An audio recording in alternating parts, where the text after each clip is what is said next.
I want to go back, however, to the Constitution, because that, I think, has got to be the beginning point of bringing our troops back home and having a foreign policy that protects Americans rather than protecting other people who've made no taxes to the United States. They have no loyalty to the United States. They've not promised ever to defend the United States. So why are we having our men and women risk that last full measure of devotion, not at Gettysburg, but over in some cave in Afghanistan? They die. They don't get Gettysburg Address. They come back here. No one cares.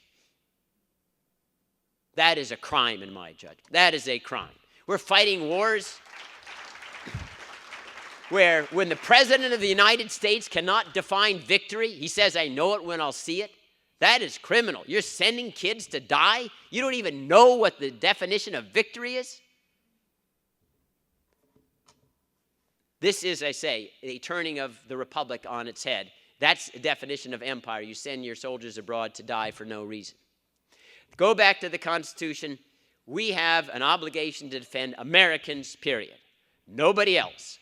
And that means that we are confined in our geographic projection to protecting American soil, to protecting American sovereignty.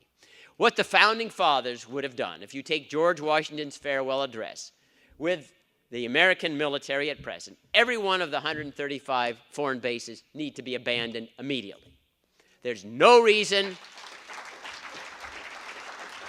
why we have troops in South Korea, in Japan, Germany. Why are they there? They're not defending the United States of America. They need to be here. And we talk about, well, we have leaky borders. Well, why are we having this? If we're worried about people entering the United States and creating danger here, those soldiers need to be deployed here. Moreover, all of the resentments that create danger because our foreign military presence would disappear. Listen, everybody has a sense of dignity. When we send our troops and bases abroad, those foreigners are insulted. The Japanese are insulted. They don't like our troops there. There are always stray cases where troops will go off, they'll commit a crime. Under our status of forces agreement, we try them, not the foreign country. The resentments build up. They feel that we're somehow superior to them, so they end up hating us. Now, sometimes there's some who like us because they get to sell us oil and, fuel, like in Kyrgyzstan at inflated prices, and support them. But the people in general don't want foreign occupation of their countries. Moreover, when we are in fact fighting, as we are in Afghanistan, and killing an indefinite number of civilians,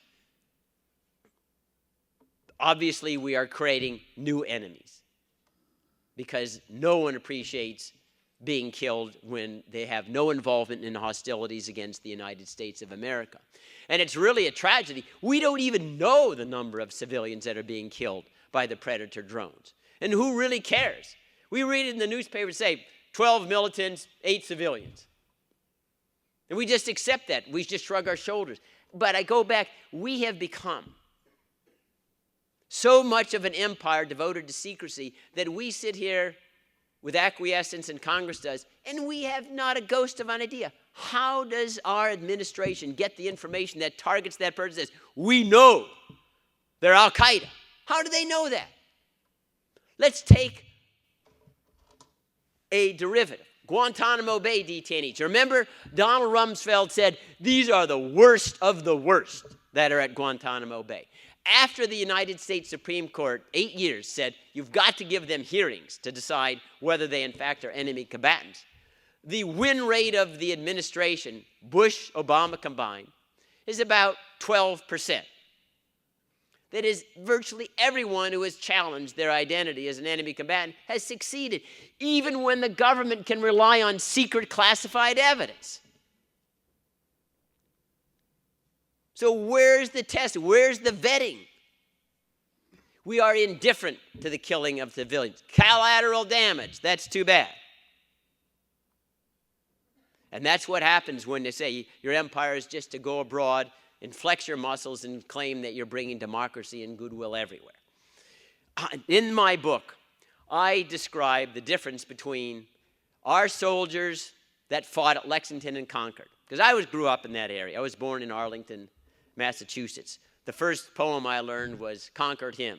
By the rude bridge that arched the flood, their flags to April's breeze unfurled.